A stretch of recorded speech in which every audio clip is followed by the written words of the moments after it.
I pulled the curtains open and looked down at the street. It was hot, too hot for London in the middle of July, and I was angry. I closed the curtains and returned to my mother's room. She lay in bed, and I could hear her breathing. She looked so thin, and I sat next to her and held her hand. "I'm not going," I said. "You can't send me away." I looked at my mother, and her face was white like the sheets and pillowcases. "It's only for a month, until I feel a little better, my darling," she said. "Then you can come home." Dr. Barnes stood on the other side of the bed. Has Megan got any friends? He asked Mrs. Brown, our home help. Mrs. Brown shook her head. "Megan doesn't have any friends," I heard her whisper. "She's a strange child." Friends? Of course I didn't have any friends. We moved to this part of London 6 months ago, and my new school was horrible. Mother didn't know. I didn't tell her about the bullies and the nasty text messages. Dr. Barnes put his glasses on. I could see that he didn't know what to do. We needed a miracle. Your mother is very unwell, Megan, he said. She needs to rest, and you can't stay here for the summer holidays. I don't want to leave you, Mum. You want to send me to the Highlands of Scotland to stay with Uncle Fraser, but I hate the countryside. I stood up and looked at the doctor. I'm not going, and you can't make me go. But Dr. Barnes could make me go, and he did.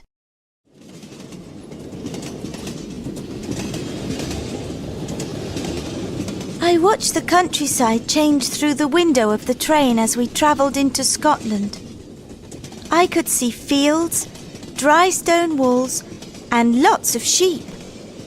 But where were the people? Mrs. Wallace, a friend of Dr. Barnes, was with me. She wanted to chat, but I didn't. "The Isle of Skye is beautiful. The air is so fresh," she said. I hate fresh air. I like the air in London, I said. Mrs. Wallace sighed and opened her book. We changed trains, and the next one was very old.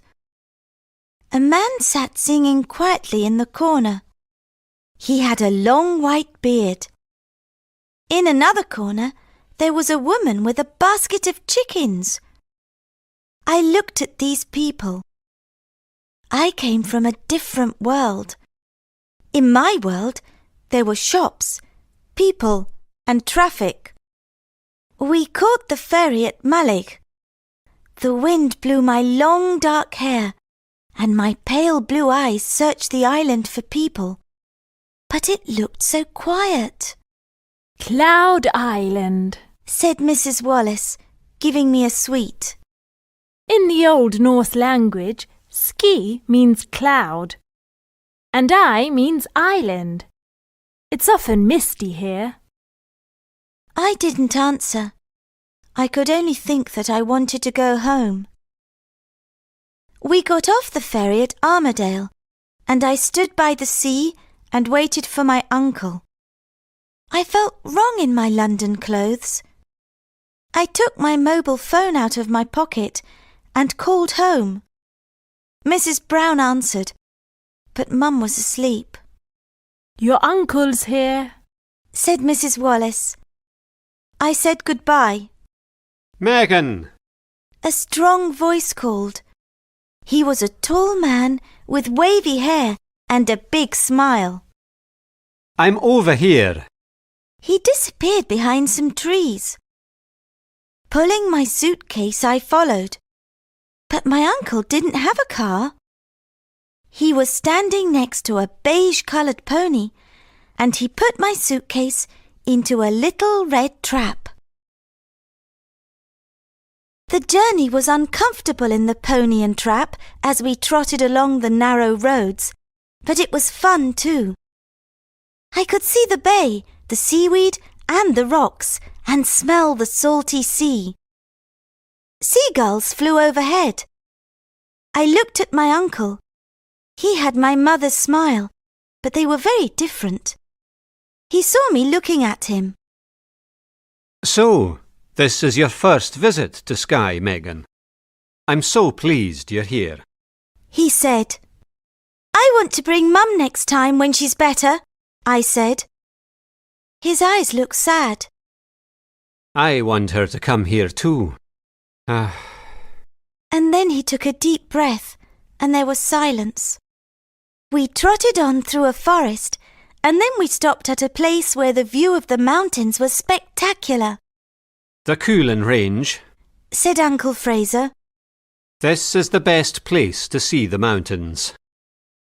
I got out of the trap and looked around. It was a magical place. There was a ruined castle and below a sandy beach. The waves crashed, and I thought I saw a silvery white horse playing in the water. It ran and jumped, and I am sure that I heard it call me. Uncle Fraser! I shouted. There's a white horse! He didn't hear me, and when I turned, the silvery white horse was not there. We got into the trap. I saw a silvery white horse down by the sea, I said. Uncle Fraser stopped and looked at me with surprise. Did you? But then he said no more. My mobile phone beeped. You have one new message, it said. I pressed read. Have a sad holiday. I pressed eliminate. It was from one of the horrible girls at school. I switched my phone off. I needed to forget about them. The roads were very narrow now. We're nearly home, said my uncle. I stared at him. We couldn't be nearly home. We were in the countryside. I could see some small houses, lots of animals and grass, but there was no town. Uncle Fraser turned right into a small track. Home, Darwin. Uncle Fraser said to the pony. Darwin walked slowly because there were chickens running in front of him. At the end of the track, there was a little white house with a front garden full of flowers. In one field, I could see 4 cows waiting patiently by the gate, and in another, there were some goats and a donkey. We're home, said Uncle Fraser. Welcome to White Heather Cottage. I was shocked. Uncle Fraser lived in a thatched white croft near the sea and surrounded by grass. White Heather Cottage had a tiny wooden front door, and Uncle Fraser had to bend his head to go in and out. There were 3 rooms downstairs. Inside the croft it was cosy and warm. The kitchen was at the far end, and there was a table near the window. A small fire burned with cooking pans hanging above it. I looked out at the bright orange sky. We have great sunsets here, said Uncle Fraser. He showed me his study. He was a writer, and he wrote historical novels. There were pens and paper all over his desk and books everywhere. Crofts don't usually have an upstairs, but this one does, he said. He took me upstairs to show me my room. It was lovely.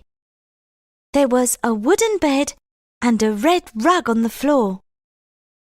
Next to the bed there was a chest, which looked like a pirate's treasure chest. There was a small desk near the window and a vase of fresh white heather. There were pictures of animals and wildflowers hanging on the walls. Uncle Fraser's bedroom was at the end of the corridor. and there was a small bathroom with a bathtub and a pile of soft white towels. "It's very pretty," I said to Uncle Fraser. "But do you get lonely here?" Oh, no. I have friends who live in the village, and I have my animals. We went downstairs and had dinner. There was homemade bread, creamy butter and goat cheese. For pudding, we had wild raspberries and cream. It was a delicious meal. It was getting dark, and I looked for the light switch. Uncle Fraser saw me and smiled. Sorry, Megan. There is no electricity at the croft. "No electricity? So you don't have a dishwasher?" I said, looking at the plates. No, I'm the dishwasher.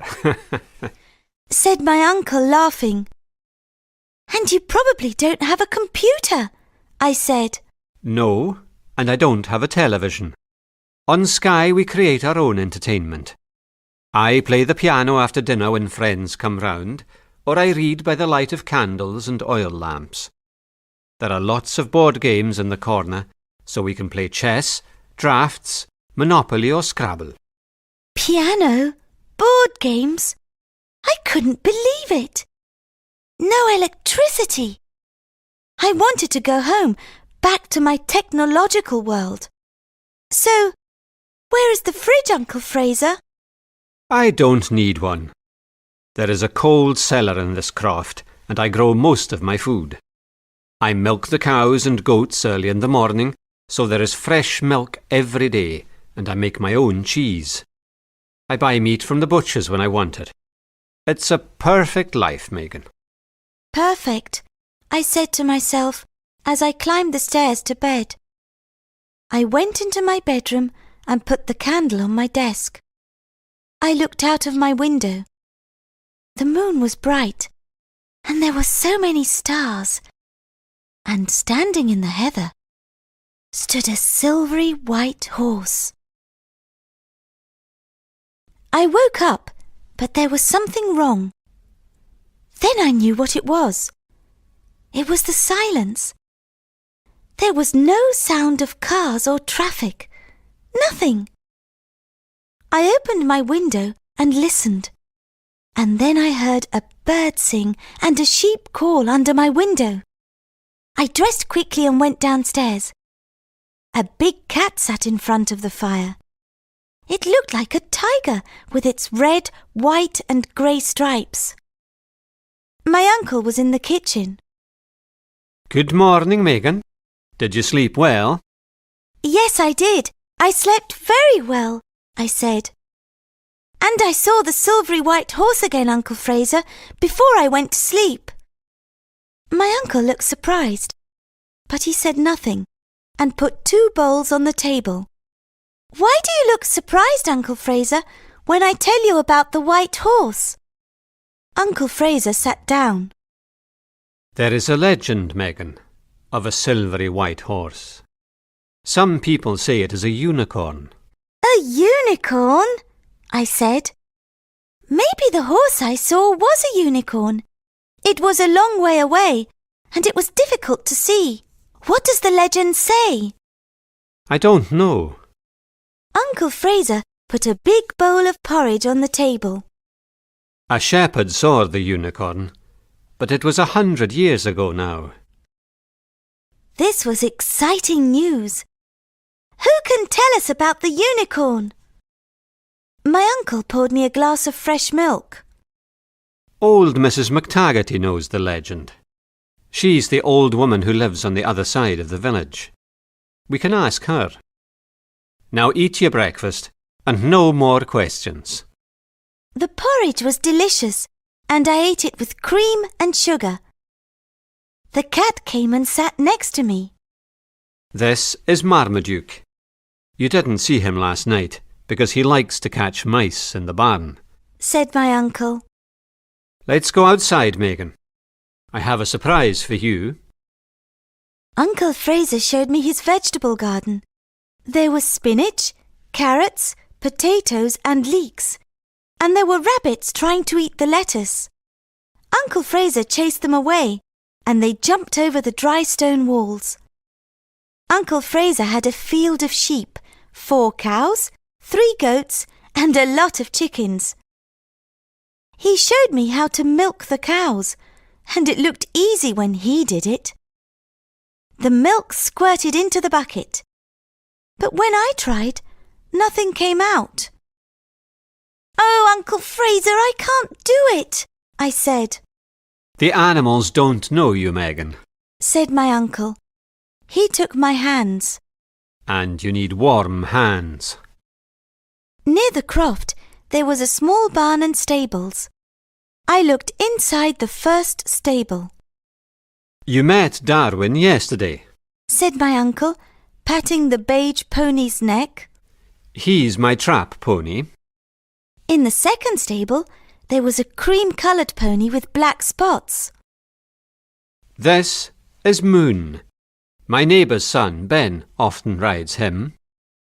I touched his nose. It was so soft. "Why do you call him Moon?" Because when you look at the moon, it is cream-coloured, but there are little black marks. I think he's the colour of the moon. Uncle Fraser moved to the third stable, where there was the prettiest pony. It was beige with a blonde mane and tail and had big dark eyes. This is your pony, Megan, and her name is Dolly. When I woke the next day, I felt so happy.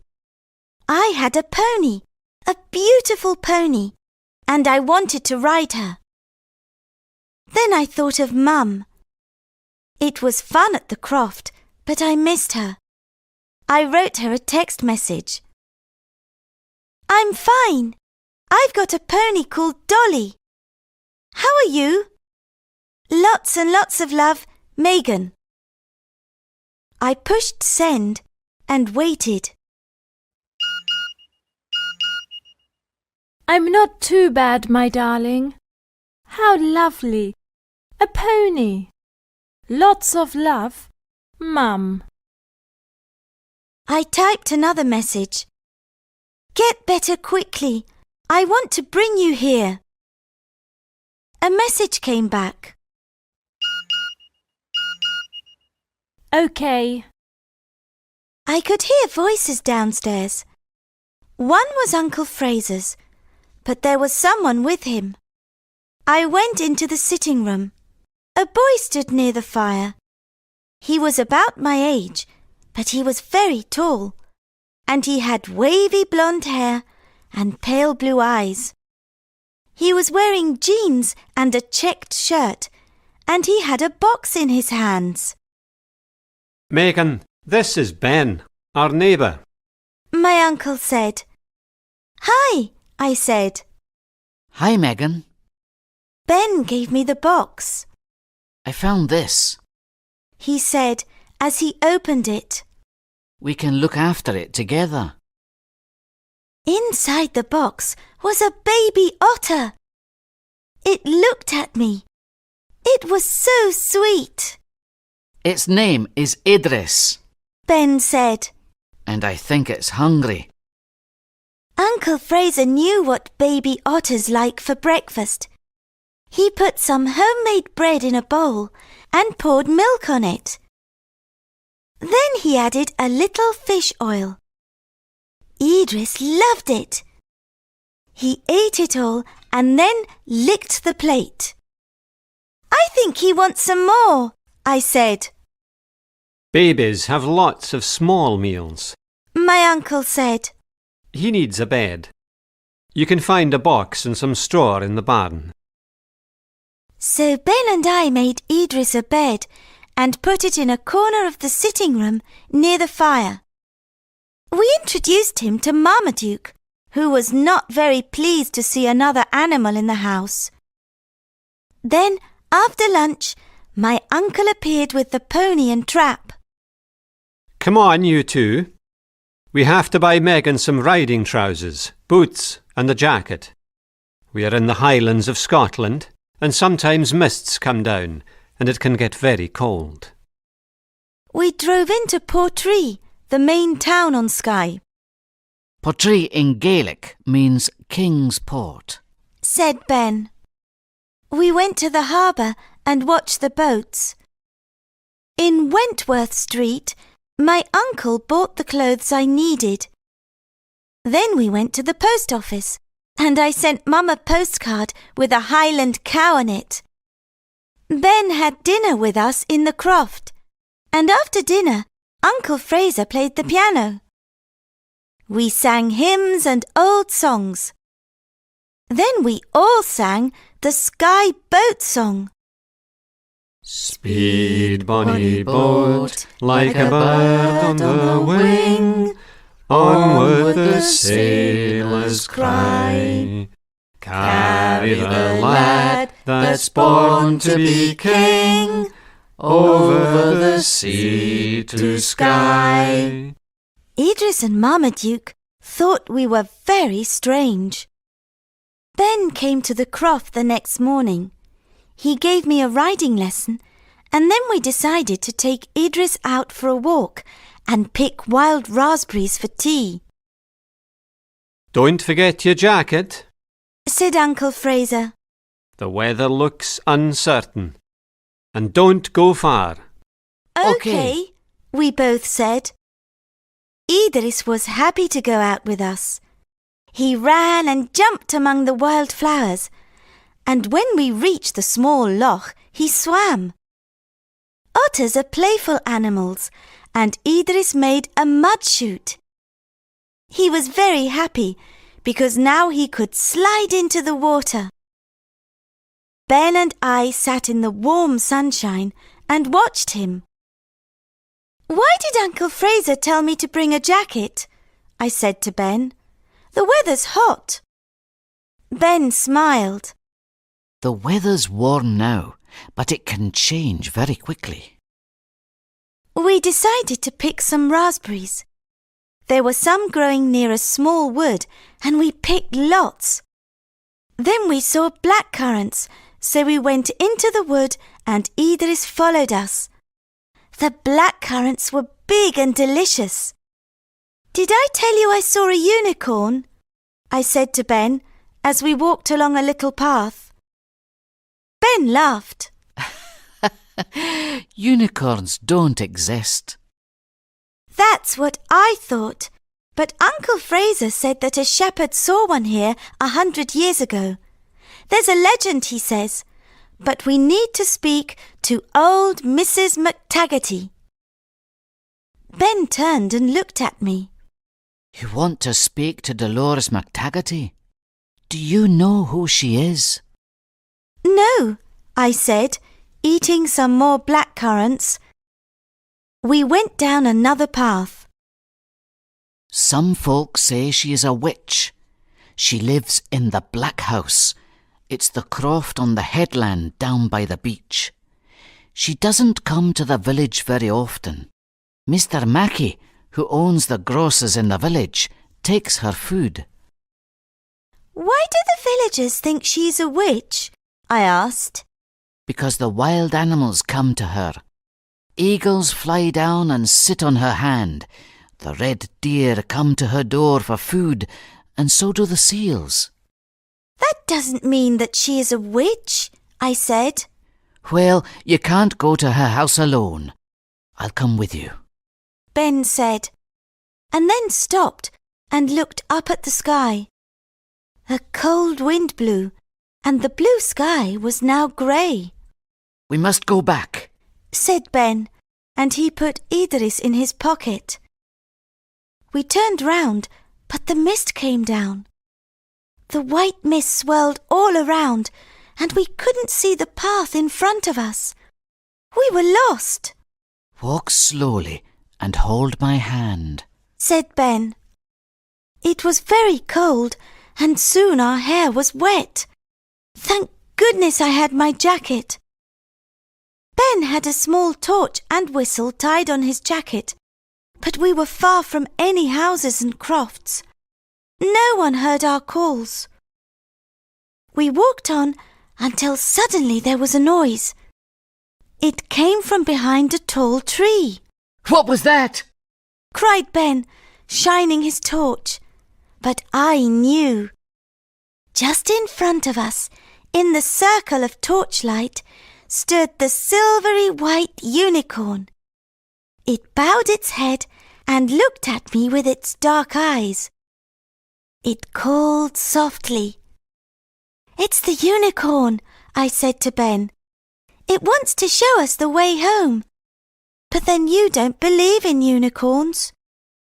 Ben smiled. I didn't, but I do now. Let's follow it. We could see the silvery white unicorn clearly as we followed it through the wood.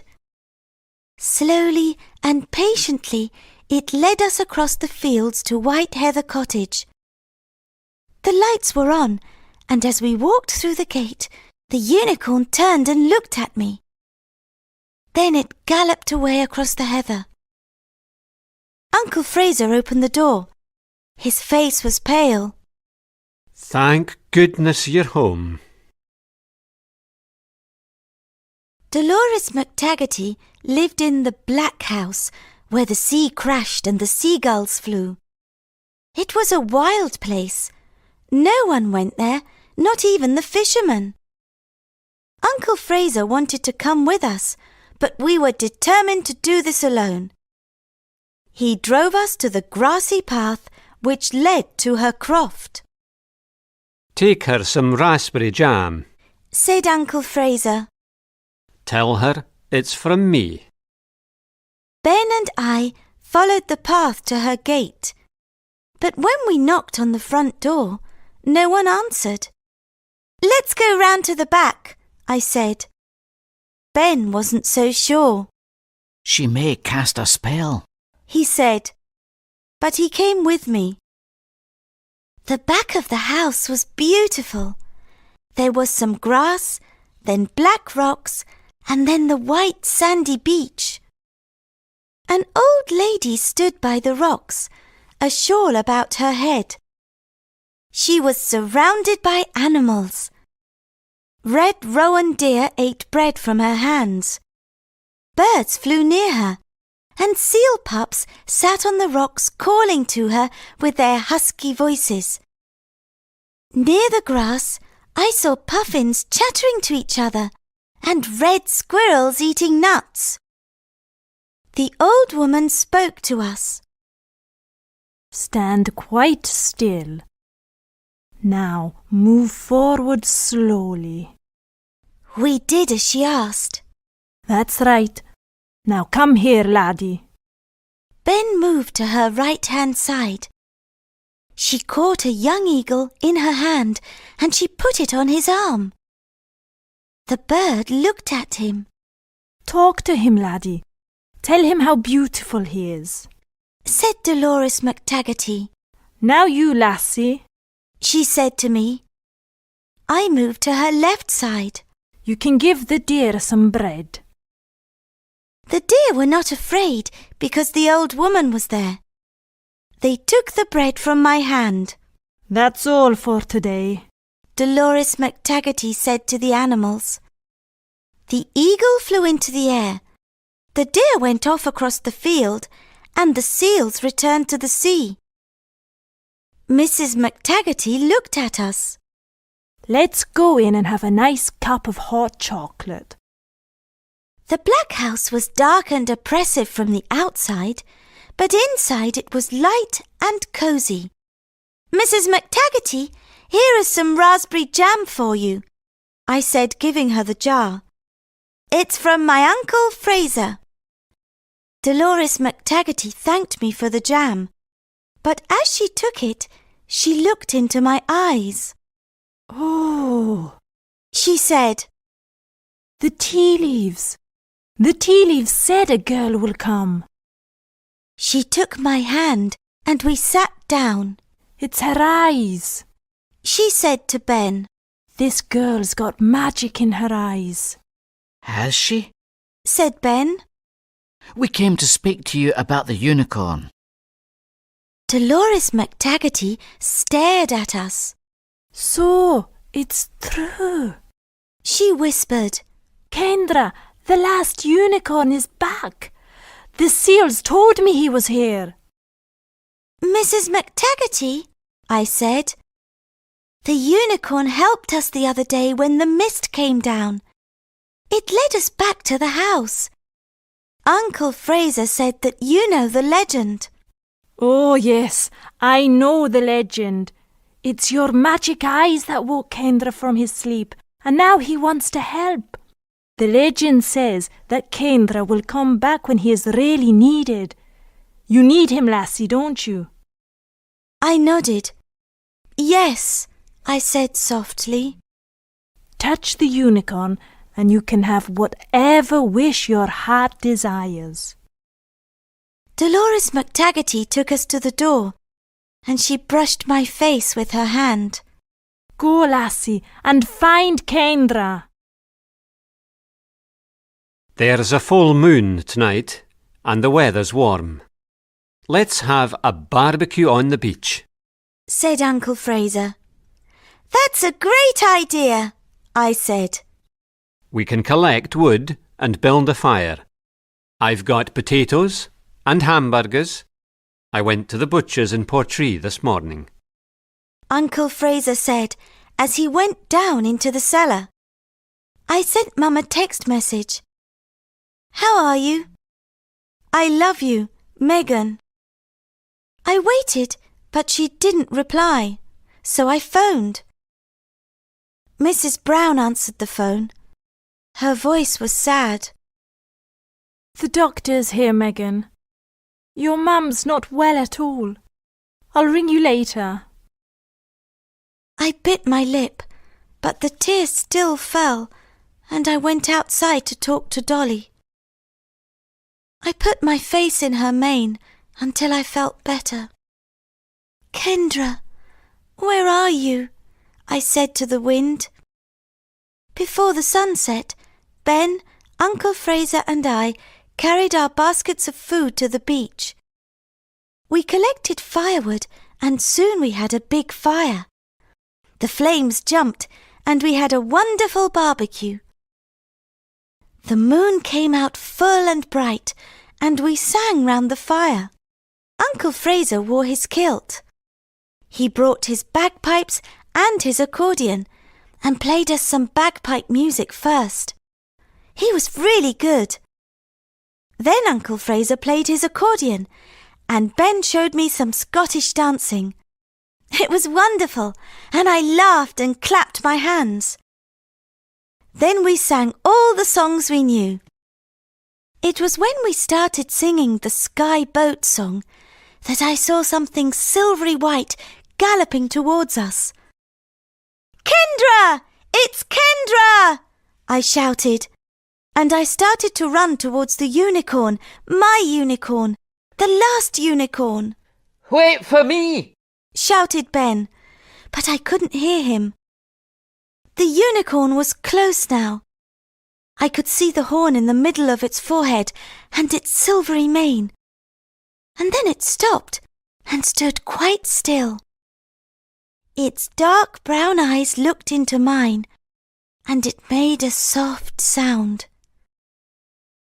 Slowly, I went up to the unicorn.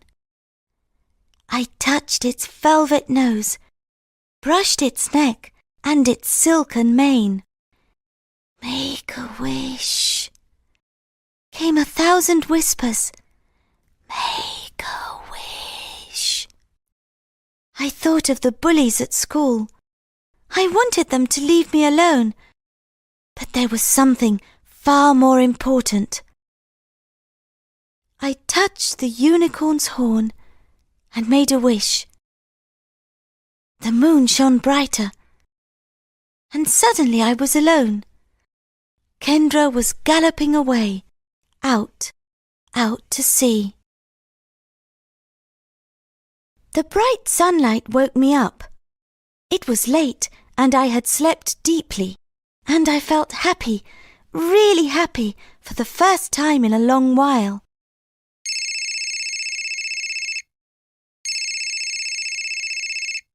My mobile phone rang and I jumped out of bed. Where was it? I didn't use it very much at the croft. I had so many other things to do, and phones and televisions were no longer important. I looked under my clothes and found it in the pocket of my jeans. Hello? Megan, it's Mrs. Brown. Dr. Barnes is here and he wants to speak to you. I felt cold. Did he want to tell me something terrible? Good morning, Megan. Came his loud voice. I have good news. Great news. Yesterday evening your mother was very ill. I didn't know what to do. She had a high temperature, and Mrs. Brown and I sat with her. Then suddenly, at about midnight, she sat up in bed and said, "I feel better. Could I have a cup of tea and a slice of toast, please?" Her temperature was normal. It's a miracle, Megan. A miracle. I ran downstairs to tell Uncle Fraser. The unicorn! He gave me a wish! Mum's better, and it was Kendra's wish that made her well. My uncle turned and walked over to the window and looked out at the sea. I left him alone. He didn't want me to see his tears of happiness. I went outside with Idris. Ben was there with Dolly and Moon. He helped me to get on Dolly, and as we took the path that led down to the sea, I told him about Mum and Kendra's wish. What will you do about the bullies at school when you go back, Megan? He asked. I'll speak to Mum when she's completely better, and to a teacher at school. It will be all right. I want you to come and visit me in London. I'll miss you, I said. I'll miss you more, said Ben. A month on Skye passed so quickly.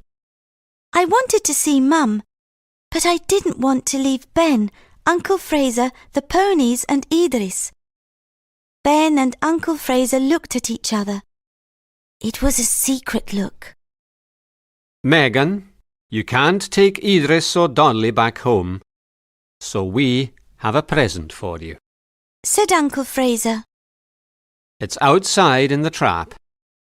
Dolores McTaggarty gave it to me, and she thinks you will be happy together. Sitting on my suitcase was a beautiful Cocker Spaniel puppy. Thank you, I said, and I hugged them. She's beautiful, but I don't want to leave you. We can write and speak on the phone, and you can come back soon, said Ben. Come back with my sister. Uncle Fraser said as he kissed my cheek. Come for New Year. We call it Hogmanay in Scotland. We have wonderful celebrations in the village. There is a custom here which brings good luck for the coming year. When the clock strikes midnight, some of us from the village go to Betty McAllister's house. We take a piece of bread, some money, and some coal. All these things bring good luck. The coal is so that the house is always warm. The bread is so there is always food to eat, and the money so that there is always money. Then we throw ashes out of the back door. Why do you do that? I asked.